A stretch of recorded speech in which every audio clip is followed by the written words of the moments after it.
আমার নবী দিনের প্রচার করতে যাই রে মা, কত কাফের বেঈমানদের হাতের মার খাইছে না খায় নাই? খাইছে। শুধু মার না, এই কালেমা প্রচারের কারণে মা বলে আমার নবীর কিন্তু কোনো অপরাধ ছিল না। আমার নবী জীবনে কাউকে জোরে ধমক দিয়ে কথা বলে নাই। আমার নবী জীবনে কাউকে কোনোদিন ও মা উগ্র মিজাজে কথা বলে নাই রে মা। আমার নবী রাহমাতাল লিল আলামিন, কাউকে কখনো আগে আঘাত করেন নাই। সেই নবী মুহাম্মদ রাসূলুল্লাহ সাল্লাল্লাহু আলাইহি সাল্লামকে ওই কাফের বেঈমানেরা আমার পাথরের পর পাথর মারছে। হে দরদি, এমন কাফের আছে, এমন মুনাফিক আছে রে, আমার নবীকে ও মা এই জমিনে থাপ্পড় মারছে। আমার নবীকে পচা ভুলি আমার নবীর গায়ের পর চাপায় দিছে, বলে নাউজুবিল্লাহ। হ্যাঁ দরদি, বাংলার জমিনে আমার নবীকে কত রকম কষ্ট দিয়েছে রে মা। ও মা, মনে বড় আফসোস হয়ে হার আমার রাহমাতাল লিল আলামিন, যিনি হলেন উম্মতের কান্ডারি, আমাদের জন্য এই দুনিয়াতে 63 বছর কান্নাকাটি করে গেল, এখন আর রওজা পাকে শুইয়া আমাদের জন্য কান্দে। ওই নবী যখন কালেমার প্রচার করছে, কত কাফের বেঈমানেরা আমার নবীকে থাপ্পড় মারছে, আঘাত করছে রে মা। আজকে মহিলা বাড়ি বাড়ি কালেমার প্রচার করি, আজকে মহিলা হইয়া কত দূর দূরান্তে চলে যাই রে মা, দিনের প্রচারের জন্য, কালেমার প্রচারের জন্য। আমার রহমতের নবী, বরকতের নবী দরদি বাড়ি থেকে বাইরে হয়ে সময় পাই না, কাফের বেঈমান আমার নবীকে মারছে। আমার নবীকে শুধু মারছে তাই না, এমনকি আমার নবীকে বাপের ভিটা পর্যন্ত ত্যাগ করেছে। আমার নবীকে বাপের ভিটে, বাপের দেশ থেকে ত্যাগ করাইয়া আমার মক্কা থেকে এমন ভাবে টর্চারিং শুরু করছে। আমার নবীকে আল্লাহ ডাকলে, বন্ধু রে এই মক্কায় তোমার থাকা যাবে না, বন্ধু এই মক্কায় তুমি থেকো না, তোমাকে হিজরত করিয়া মক্কা থেকে মদিনায় যাওয়া লাগবে। বলেন সুবহানাল্লাহ। শোনার বাবার বন্ধু, আল্লাহর কথা মতো দিনের নবী মক্কা থেকে মদিনায় হিজরত করলো। মদিনায় গেছে ঠিক রে মা, কিন্তু বাপদাদার ভিটে, বাপদাদার জমিন, বাপদাদার দেশ, মায়া অন্তরে আছে না নাই? বলেন তো, অন্তরে মায়া আছে না নাই? আছে। আমার নবী রহমতের নবী রে, বরকতের নবী, দরদি দিনের বেলা যেতে পারে না, রাত্রে রাত্রে গোপনে গোপনে আমার নবী মদিনা থেকে মক্কায় যাইয়া আমার আল্লাহর ঘর তাওয়াফ করে। বলেন সুবহানাল্লাহ। আমার মামার বলি দিনের বেলা যাইতে পারে না, রাত্রের বেলা যাইয়া আল্লাহর ঘর তাওয়াফ করে আমার নবী। দরদি একদিন না দুই দিন না, আমার নবী প্রত্যেক দিন ও মা রাত্র যখন 2টা বাজে যায়, রাত্র যখন 2:30 বাজে যায় রে মা, এমত টাইমের রহমতের নবী, আমার বরকতের নবী, আমার মদিনা থেকে মক্কার দিকে রওনা দেয়। এতদিন খবরটা যখন হয়ে গেছে যে কি চাও, আব্দুল্লাহর এতিম বেটা ওই মুহাম্মদ রাত্রে 2টার সময় আসে।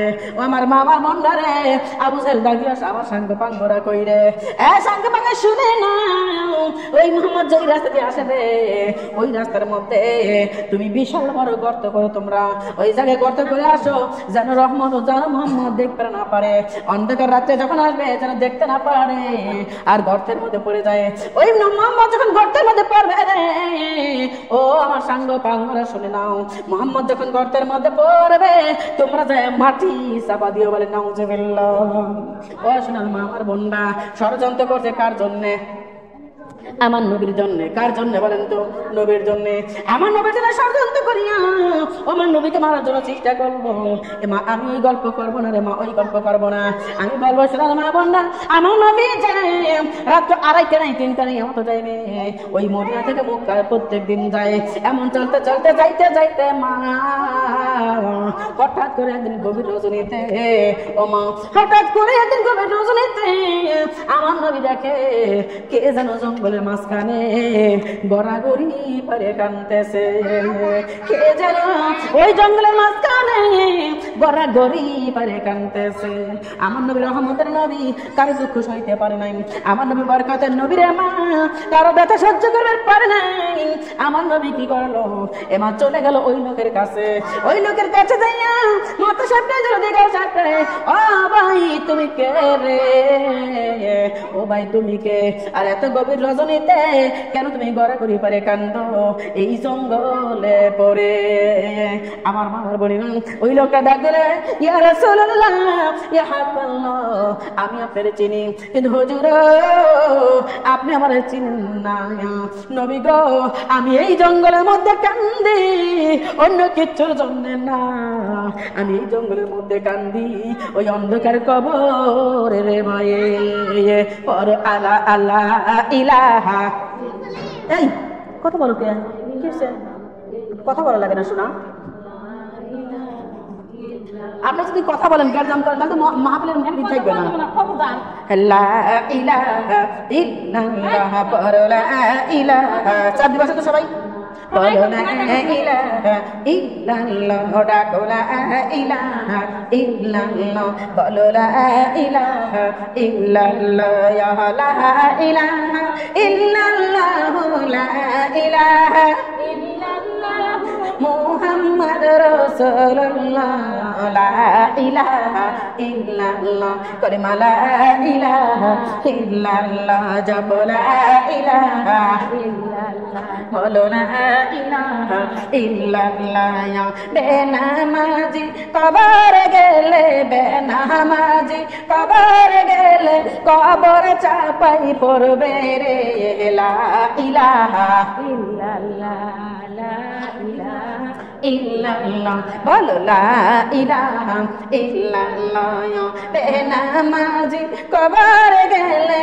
বেনামাজি কবর গেলে দাই পিঁপড়া খাইবে রে, লা ইলাহা বলো লা ইলাহা ইল্লাল্লাহ, ডাকো লা ইলাহা ইল্লাল্লাহ।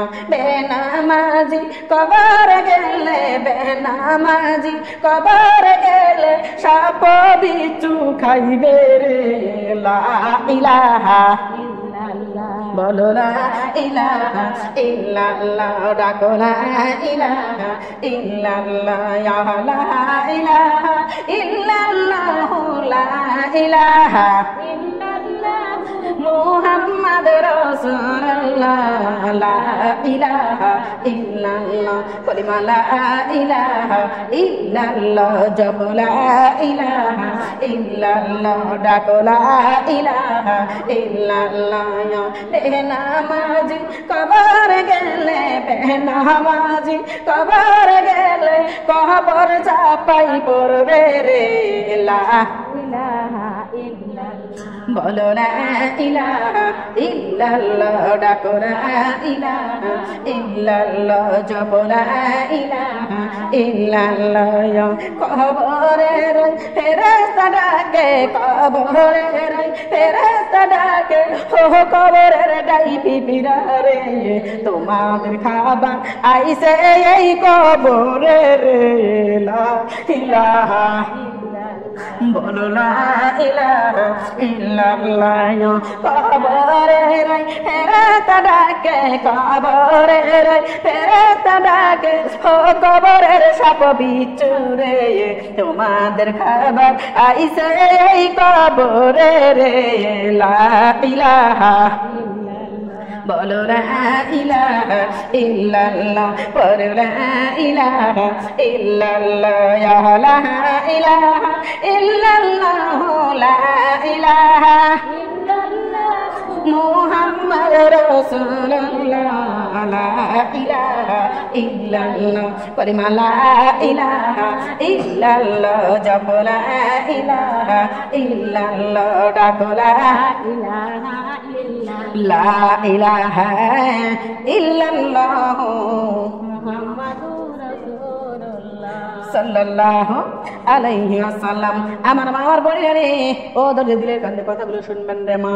এত যে আমলে না খেয়ালে আউলিয়া আর বে খেয়ালে দাউলিয়া বলে নাউজুবিল্লাহ। যদি বে খেয়ালের সাথে কথা শোনেন মা, আমি হাজারের কথা বললে আপনাদের ভালো লাগবে না। আর যদি আমলে নিয়ে খেয়াল করে কথাগুলো শোনেন মা, আপনার বেশি হাদিসের দরকার নাই, আপনার জীবনে একটা হাদিসই যথেষ্ট। এ দরদি মারে, আপনার কিন্তু কেউ জাহান্নামে যাবার চান নাই নাকি যাবেন? যাবেন না। যদি জাহান্নামে না যাইতে চান মা, একটা মাহফিল দিলের কান্দে শোনেন, আর আজকে যা শুনবেন তা যদি হাতের মধ্যে ধরে নিয়ে বাড়ি যাবেন, আর এই ধরে নিয়ে বাড়ি যাওয়ার পর যদি মাজা কাটা শুরু করেন রে মা, দেখবেন যন্ত্রণা জিনিসে মাস্তে মাস্তে পরিষ্কার হয়ে যাবে, চকচক করবে, আর ওরা আমল ওই আমলের বিনিময়ে আপনি হবেন জান্নাতের মেহমান। বলেন সুবহানাল্লাহ। জান্নাতে যাইতে মনটা চায় কি চায় না? এ মা, যদি জান্নাতে যাইতে চান আর জাহান্নাম থেকে নাজাত পাইতে চান, তাহলে হাদিসটা দিলের কানে শুনতে হবে। রাজি আছেন? যদি আজেবাজে কথা বলা যাবে, আল্লাহ তাআলা বলে আছে বান্দারা শুনে নাও, আমার দরবারে যখন তোমরা বসবা, তোমরা অবশ্যই 3টা নিয়ম পালন করে বসো। কয়টা নিয়ম? 3টা নিয়ম পালন করে বসবা। তার কারণ এই 3টা নিয়ম যদি পালন করে না বসো, আমার দরবারে বসার, আমার দরবারে বসতে লাগে 3টা নিয়ম যদি পালন না করো, তাহলে তো তুমি মুসলমান হিসেবে গণ্যই হইলা না। বলে নাউজুবিল্লাহ। এত মা বলি না, 1 নম্বরে আপনাকে গায়ের সঙ্গে গাও লাগা বসতে হবে, মাঝে মধ্যে ফাঁক রাখা যাবে না। 1 নম্বর নিয়ম কি পালন করছেন আপনারা বলেন তো? এখন কি পালন করছেন বলেন তো? করেন নাই। আমার বাবার বলে রে, 1 নম্বর নিয়মটা আগে পালন করেন, গায়ের সঙ্গে গাও লাগা বসবেন। আমার দরদে এই জায়গাগুলো কামনে রাখছেন বলেন তো? চাপ দিয়ে বসা লাগবে। দরদে 1 নম্বর নিয়ম হলো গায়ের সঙ্গে গাও লাগা বসাইয়া। আর 2 নম্বর নিয়ম রে মা, আজেবাজে কথা বলা যাবে না। ও মা, আজেবাজে কথা বলাই যাবে না। দরদে আরে বক্তা যে কথাগুলো বলে ওইগুলো খেয়াল করে শোনা লাগবে। এটা হলো কয় নাম্বার? 2 নম্বর। 1 নম্বরে গায়ের সঙ্গে গাও লাগা বসবেন, 2 নম্বরে বক্তার কথাগুলো খেয়াল করে শুনবেন, আর বক্তার মুখে দেখে তাকে কথাগুলো শুনবেন, আর 3 নম্বরে ও মা আমলের নিয়তে শুনবেন। আল্লাহ তাআলা বলেছে এই নিয়ম 3টা পালন করে আমার দরবার শুনবে রে। বক্তা যতগুলো কথা বলবে প্রত্যেকটা কথার বিনিময়ে আমি শ্রোতাদের 10টা করে নেকি দেব। বলেন সুবহানাল্লাহ। তাহলে মা বোনরা, এই নিয়ম 3টা পালন করে কথা শুনেন, লস না লাভ? লাভ। আমার দরদি খেয়াল করবেন মা, এটা আল্লাহর জান্নাতের বাগান। আল্লাহ বলেছে বান্দারা শুনে নাও, 1000বার কান্না কাটি তুমি করবা, আমি আল্লাহ কবুল করতেও পারি না পারে। আর বান্দারা শুনে নাও, যখন তোমরা কয়েকজন মানুষ মিলিয়া, কিছু মানুষ মিলিয়া যখন আমার দরবারে বসিয়া একসঙ্গে বসিয়া আমি আল্লাহর গোলামি করবে, দাসত্ব করবে রে, আমি ওই দোয়াটা কবুল না করে পারি না। বলেন সুবহানাল্লাহ। হে বান্দারা, আজকে যে তুমি বলছো বান্দা শুনে নাও, তোমার কি মা মারা গেছে, তোমার কি আব্বা মারা গেছে রে, আমার কাছে কান্দো, হাত তুলে দোয়া করো, আমি তোমার বাপ মার কবর মাফ করে দেবো। বলেন সুবহানাল্লাহ। আমি তোমার বাপ মার কবর খান জান্নাতের বাগান বানিয়ে দেবো। বলেন সুবহানাল্লাহ। এমন কেউ আছো নাকি বিপদের মধ্যে পড়েছো, মুসিবতে পড়ছো, অসুখ হয়েছে, সারতেছে না, আমার কাছে কান্দো, আমার কাছে কান্দো, আমি তোমার অসুখ সারাই দেবো, আমি তোমার বিপদ সারাই দেবো। বলেন সুবহানাল্লাহ। এমন কেউ আছে নাকি বেটির বিয়ে হয় না, বেটার কর্ম হয় না, আমার কাছে কান্দো রে, আমি তোমার বেটির বিয়ের ব্যবস্থা করে দেবো, আমি তোমার বেটার কর্মের ব্যবস্থা করে দেবো। বলেন সুবহানাল্লাহ। এ মা, এটা কিন্তু সেই দরবার রে মা, তাহলে এই দরবারের সঙ্গে বেয়াদবি করা যাবে যাবে না। আমার দরদি মা বলি না, ও দরদি খেয়াল করবেন মা, আমার নবী তো প্রত্যেক দিন রাত 2টার সময় মদিনা থেকে মক্কায় চলে, মদিনা থেকে মক্কায় চলে যাই আমার আল্লাহর ঘর তওয়াফ করার জন্য। আমার তোদের মা বলি না, এ দরদি এমন করে যাইতে যাইতে হঠাৎ করে একদিন দেখে একটা লোক ওই জঙ্গলের মধ্যে গড়াগড়ি পারি কাঁদতেছে। আমার নবী চলে গেল, ইয়া ভাই তুমি কে রে, এই গভীর রজনীতে তুমি কেন কান্দ, তোমার কি হয়েছে? ওই লোকটা ডাক দিয়ে, রাসূলুল্লাহ ইয়া হাবিবাল্লাহ, আমি এই জঙ্গলের মধ্যে কাঁদতেছি হুজুর, আমি অন্য কোনো কিছুর জন্য কান্দি না, আমি কাঁদতেছি ওই অন্ধকার কবরের ভয়ে। বলেন সুবহানাল্লাহ। এমন ওই ব্যক্তি অন্ধকার কবরের ভয়ে কাঁদতেছে, ওই কবরে আমাদের যাওয়া লাগবে কি লাগবে না বলেন তো? লাগবে। ওই কবরে যাওয়া ছাড়া উপায় নাই, ওই কবরের মধ্যে যাইতেই হবে রে মা, যাওয়া ছাড়া উপায় নাই। ও মা, আমার বোন আমার দরদিরা, ওই কবরে যেদিন চলে যাবো মা, এই দরদিন ওই দিন কি বেটার সঙ্গে যাবে বলেন তো? বেটা সঙ্গে যাবে না, বিটি সঙ্গে যাবে না, আমাদের একা একা খালি হাতে মা অন্ধকার কবরে, অন্ধকার কবরে আমাদের যাওয়া লাগবে কি লাগবে না বলেন তো? লাগবে। হে দরদি, কবর ছাড়া আমাদের উপায় আছে নাকি বলেন তো? নাই। ওই কবরে যাইতেই হবে মা, যাওয়া ছাড়া উপায় নাই। ও দরদি মারে, ওই লোকটা কবরের ভয়ে কাঁদতেছে আল্লাহর দরবারে। আমার সোনার মা, আমার বোনরা, আমার দরদি আরে, আমার নবী কান্দে, আমার নবী ডাক বলে, ভাই তুমি কেন এত অন্ধকার রাত্রে কেন কবরের ভাই এরকম করে কাঁদতেছো? ডাক বলে ভাই ইয়া রাসূলুল্লাহ ইয়া হাবিব আল্লাহ হুজুর আমি এত গভীর রাজনীতি কবরের ভাই কাঁদতেছি হুজুর, ওই কবর বড় ভয়ঙ্কর, কবরে ভয়ঙ্কর আযাব হয়, এই জন্য আমি কান্দি। ডাক দিলে ভাই ও ভাই তুমি কি এমন অন্যায় করেছো রে ভাই যে অন্যায়ের কারণে তুমি এমন করে আল্লাহর জমিনে কবরের ভয়ে কাঁদতেছো? ডাকলে হুজুর নবী গো, ও আমার দরদের নবী, হুজুর এই দুনিয়ায় কত লোক তো কত রকম পাপ করে নবী, কিন্তু নবী গো আমি আমার জীবনে যেই পাপটা করেছি, আমি আমার জীবনে যেই পাপটা করেছি রে, আমার মতো পাপী মনে হয় তামাম জাহানের মধ্যে না।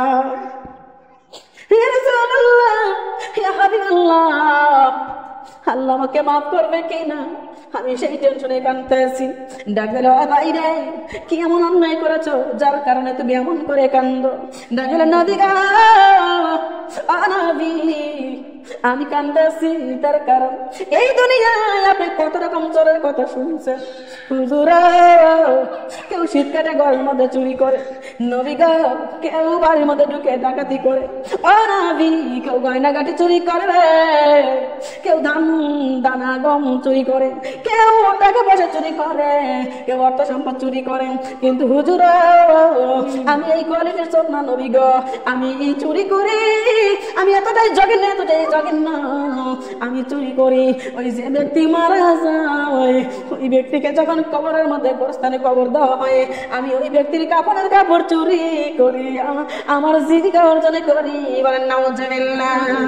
ইয়া রাসূলুল্লাহ হাবিবি গো আমার আল্লাহ জীবন আমারে মাফ করবে না, নবী গো আমার আল্লাহ কোনদিন আমারে মাফ করবে না।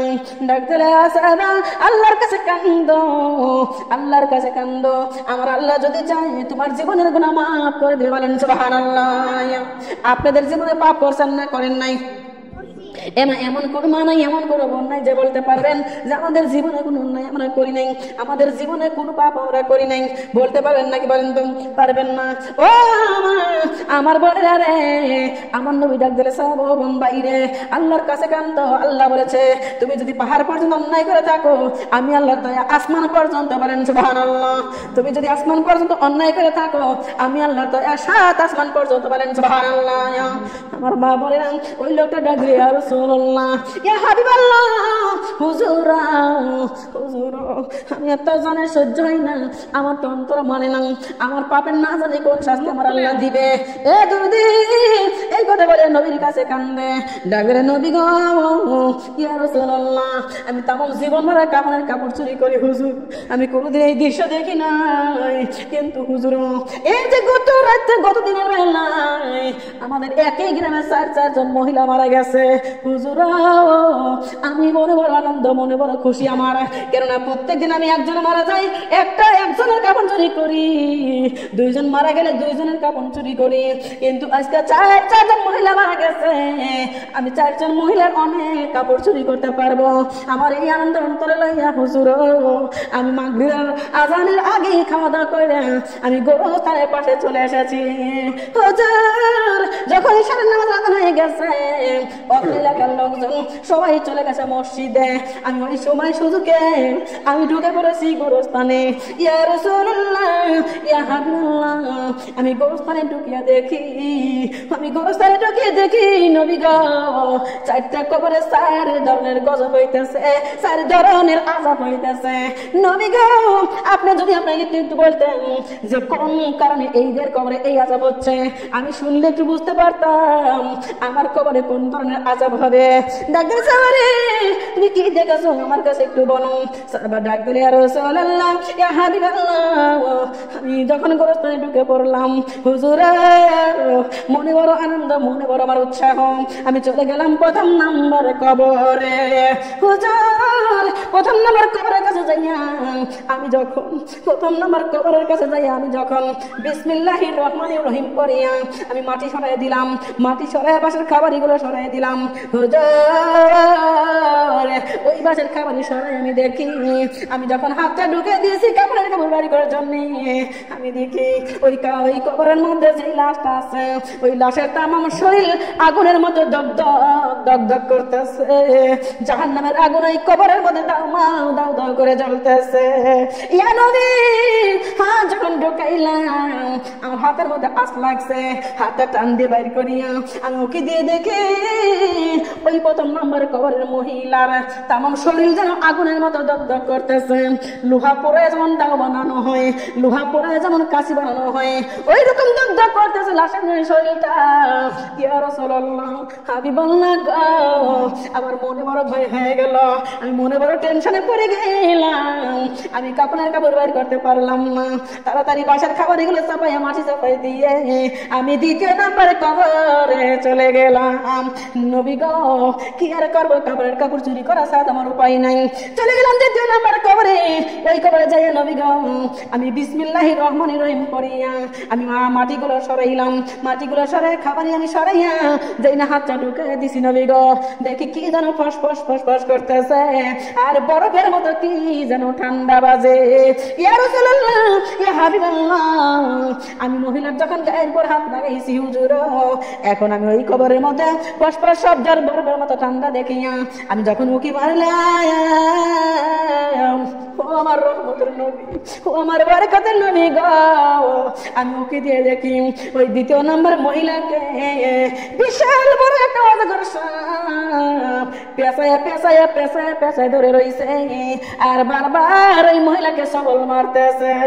ও নবী যখন সাপটা সবল মারছে আর ওই দ্বিতীয় নম্বর কবরের মহিলা এত জোরে চিৎকার দিয়েছে রে ও নবী এত জোরে চিৎকার দিয়েছে রে ওই চিৎকার যদি দুনিয়ার লোক কেউ জানতো ও নবী আর দুনিয়ার কেউ ইনসাফি থাকতো না সেই ভুল কাজগুলো করতো না নবী গো আমি তাড়াতাড়ি করে আমার খাবারের চাপে দিয়ে মাটি চাপে দিলাম ইয়া রাসূলুল্লাহ ইয়া হাবিবাল্লাহ আমি চলে গেলাম তৃতীয় নম্বরে কবরে তৃতীয় নম্বর কবরে যাইয়া আমি যখন কবরের মাটিগুলো সরাইয়া খাবারই সরাইয়া হাতটা যখন দিছি নবী ও নবী হাতটা দিয়ে দেখি ওই কবরে কোনো লাশ নাই লাশের যে শরীরটা টুকরা টুকরা গোস্তে পরিণত হয়ে গেছে নবী গো ডাক্তার মতো ত্যাগ করে কি যেন বাজে আমি যখন কবরের মধ্যে উকি দিলাম আমি উকি দিয়ে দেখি ওই কবরের মধ্যে বিশাল বিশাল বড় বড় সজেরু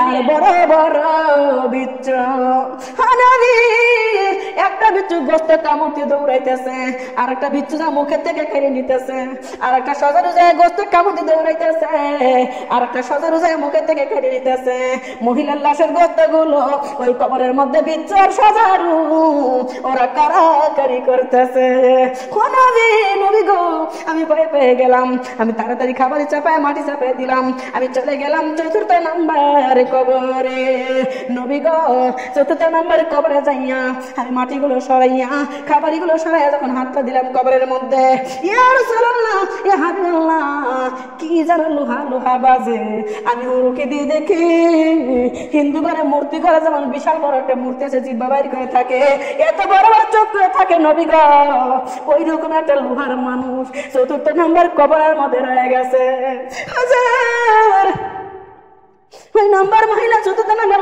মহিলাকে ওই লোহার মতন ওই লোকটা একটা হাতুড়ি দিয়ে বাড়ি মারে ওই মহিলা 70 গজ মাটির নিচে চলে যায় আবার লোহার কারা দিয়ে ও দরদি ওই মাটির তল থেকে মহিলাকে টাইনে তোলে আবার মহিলাকে সুস্থ করে আবার বাড়ি দেয় আবার 70 গজ মাটির নিচে চলে যায় আবার টাইনে তোলে এমন করে শাস্তি দিতেছে শুধু তাই না নবী গো আমি দেখলাম ওই মহিলার গর্ভের মধ্যে লোহার সন্তান জন্ম দিতেছে গর্ভ যখন প্রসব বেদনা শুরু হয়ে গেছে মহিলা চিৎকার করে সহ্য করবার পারি না ওই দ্বিতীয় চতুর্থ নম্বর কবরের ওই লোকটা লজ্জাস্থানের মধ্যে হাত ঢুকাইয়া ওই লোহার সন্তান টানতে বাড়ি করে আর ওই কবরের মহিলার শরীর দিয়ে লাড়ি ভুড়ি দিয়ে একেবারে সিরে সিরে রেজা রেজা হয়ে যায় হুজুর আবার মহিলাকে সুস্থ করা হয় আবার এমন শাস্তি দেওয়া হয় ও নবী আপনি একটু বলবেন কি যে কোন কারণে কোন দোষের কারণে এই 4টা কবরের মধ্যে এমন শাস্তি হইতেছে?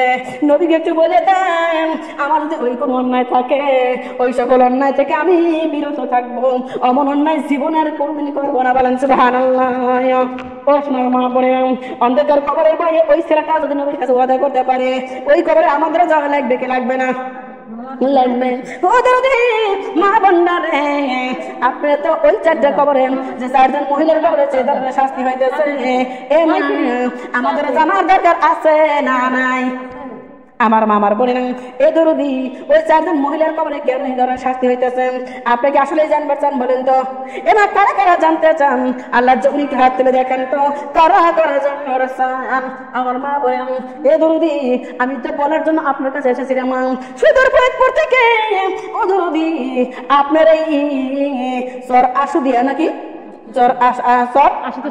আশুদাসপুর চলে এসেছি। আমার বাবা কিসের জন্য নাসি? আমার আল্লাহর কালেমার জন্য, আমার নবীর হাদিসের জন্য, আর আমার আল্লাহর বান্দা বান্দীদেরকে ভুল রাস্তা থেকে ফিরানোর জন্য। বলেন সুবহানাল্লাহ। ও মা, ওই 4টা মহিলার কবরের মধ্যে কেন এই গজবগুলো হচ্ছে আপনি জানতে চান কি চান না? মা আমার দরদি শুধু জানতে চান নাকি জানার পরে মানতে চান? আমার মা বলে না, শুধু কি জানলে হবে? বলেন তো জানলে যদি জান্নাত পাওয়া যায় না, মানলে জান্নাত পাওয়া যায়। বলেন সুবহানাল্লাহ। ইমাম তাহলে জানতে চান কারা কারা? আবার একটু হাত তুলে দেখান, কারা কারা জানতে চান? ইমাম আমরা মুসলমান না হিন্দু? আমরা মুসলমান। মুসলমানের আছে ইমান, আছে না নাই? বলেন তো আমরা মুসলমান, আমাদের আছে ইমান। ইমানের পাওয়ার কম না বেশি? ইমানের পাওয়ার যদি বেশি হয়, হাত ছোট হবে না বড় হবে? এ দরদি হাত হতে হবে বরং। আমি মনে করি ছোট হাত যার, আমি মনে করি ভেজাল আছে তার। না ভুল কথা মনে করছেন? ভুল কথা বলছি? বলেন তো ভেজাল আছে যার, হাত ছোট তার। মা ভেজাল নাই যার, হাত বড় তার। আমার মা বোনরা জানার পরে মানতে রাখছেন কারা কারা?